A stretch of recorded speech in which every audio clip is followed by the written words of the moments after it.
flip into the leather one. I'll be with you in just a minute.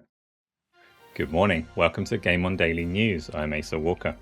In today's news, the console wars have escalated yet again as Xbox continues to undermine PlayStation's dominance in the region.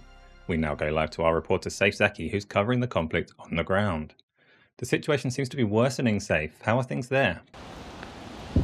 Well, yes, Asa, despite Xbox head Phil Spencer trying to quell the flames of war and repeated calls for peace, things are very different here on the front lines as tensions are at an all-time high between console warriors. The balance of power is shifting in favor of Xbox and a fierce battle has sparked between fanboys. I'm here with local resident Gaz Al-Habibi to discuss the situation on the ground. Gaz, what can you tell us about the situation here?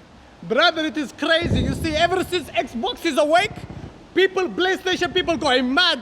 State of Play biggest game is Xbox exclusive. And don't even, Bethesda acquisition, they drive them mad. But Game Pass. Shit. Run. Hey, come on. Safe. Please try to stay safe. Safe. Yeah, sorry, Asa. Sorry, we're having a bit of trouble here. We are actually under fire. We've been told to keep under cover. I'm going to try and make a run for the front line to go over to the PlayStation side and have a look at what they have to say. Okay, let's go. Xbox has no games. Hi there, Seif Zaki, GameOnDaily News. I understand you're with the PlayStation faction. Could you tell us exactly your take on the situation here, please? Yes! We seek the annihilation of all the corrupt Xbox government and the establishment of PlayStation, caliphate that will endure the millennia. All hail! Supreme Leader Jim Ryan! All hail! May we reign forever! Forever! You bastard! Thank you very much. Hey, so we're having some trouble here, sorry. Let's move on. Safe.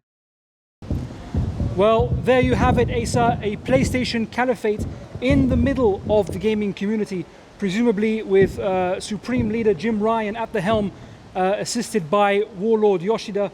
The situation is terribly dire, Asa. It's just awful here, just awful. I see, Safe. Is there any talk of a peace agreement or a resolution to this conflict?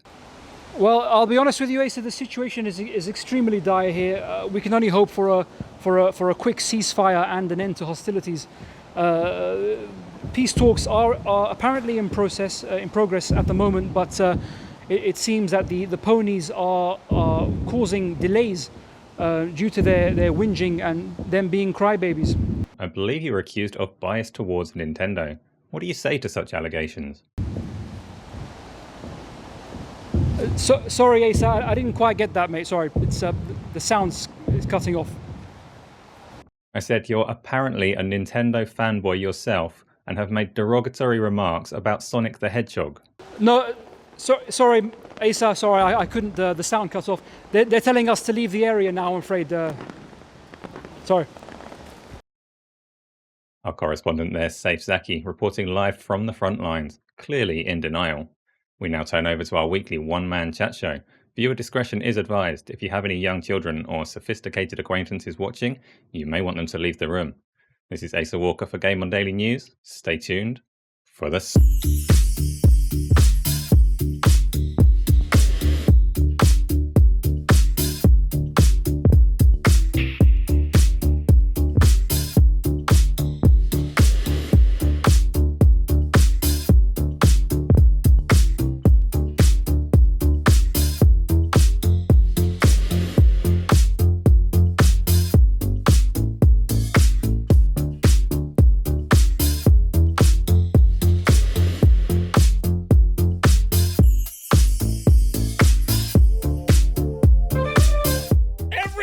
Xbox gains momentum, and every day the haters lose their grip on reality as their last few remaining excuses escape from their grasp. The power and appeal of Xbox cannot be denied anymore, and front and center in its arsenal is the thing that haters hate the most, and that, habibi, is Xbox Game Pass. Xbox Game Pass is so good that the haters' only real excuse is that it's too good to be sustainable. Last month, Phil Spencer already hinted at Game Pass starting to become profitable, but just recently, former CEO of Sony Interactive Entertainment, Shawn Layden, caused some waves when he came out with a ridiculous statement where he essentially said that Xbox needs to have 500 million subscribers before it's recouped its investment. 500 million? That would mean Game Pass would be generating over $15 billion profit a quarter. What the fuck? No, I like Shawn Layden, man. But he must have been on that Pineapple Express before blurting those figures out, if you know what I mean. Maybe Jim Ryan is better at numbers, which is why he is in charge. But, speaking of which, if a sequel to Liar Liar is ever made, Jim Ryan needs to replace Jim Carrey. And yet another example of Jim Ryan putting his foot in it. Last year he talked about how PlayStation grows its studios organically. Then, just last month, it bought 2 studios. Organically.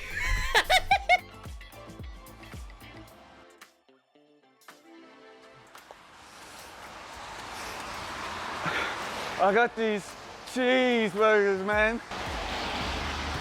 I don't want no cheeseburgers. Please, man. I'll suck your dick. Huh? Get the hell out of here, bastard!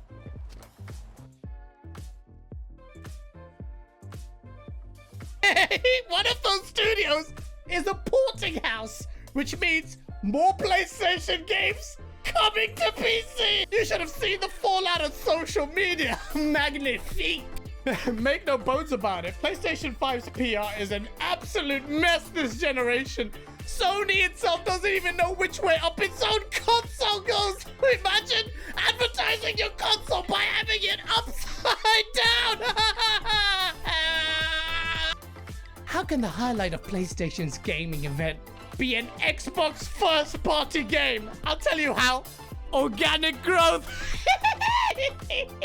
PlayStation guys are begging for a proper gaming event after pretending that E3 wasn't a big deal. They're still waiting for their own E3. How the tables have turned. Polyurethane. But it isn't just PlayStation getting clapped. Say hello to a new competitor in the arena. Violence against Nintendo Switch owners is at an all-time high, especially after Nintendo's lackluster performance at this year's E3 and Valve's reveal of their superior Steam Deck system. I've taken to the streets of London to see how this affects crackheads. You know what happens when you don't have competition?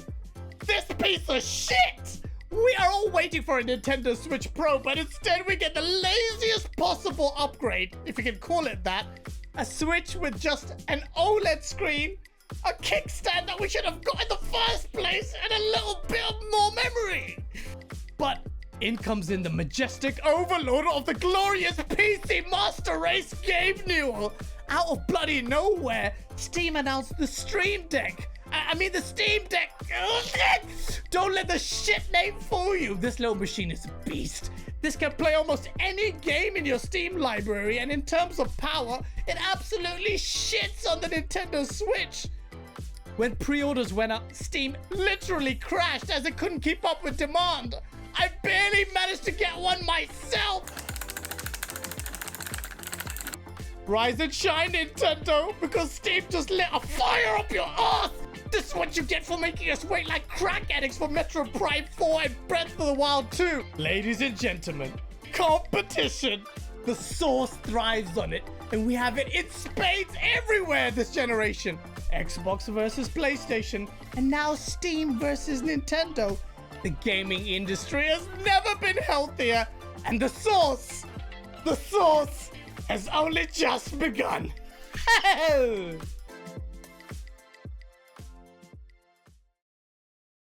And we're here with Alex, who is a local resident and a victim of this terrible tragedy.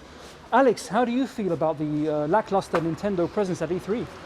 We're getting Zelda, man. More Zelda, man. That's right, Zelda is a Zelda. Breath of the Wild 2 was not actually shown in great detail at E3. What about Metroid Prime 4? They're gonna give us Metroid Prime 4, man. Yeah. We're gonna get Metroid Prime 4. Yeah. Fantastic. And Metroid Dread, the first original 2D Metroid game in 19 years, Asa, 19 years.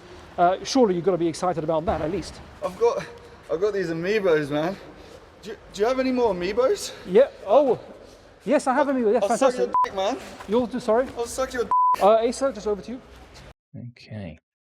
The effects of a poorly planned Nintendo presentation on a fragile mind. And with Valve seemingly stepping in to fill the void, it's only a matter of time before Nintendo responds. Or will they? Seif, Zaki, GameOnDaily News, London. Cheers, man. I tighten the gag properly, really tight. Our correspondent Seif Zaki there with another fascinating report. Well, from all of us here at GameOnDaily News, thank you for joining us. I'm Asa Walker. Good evening.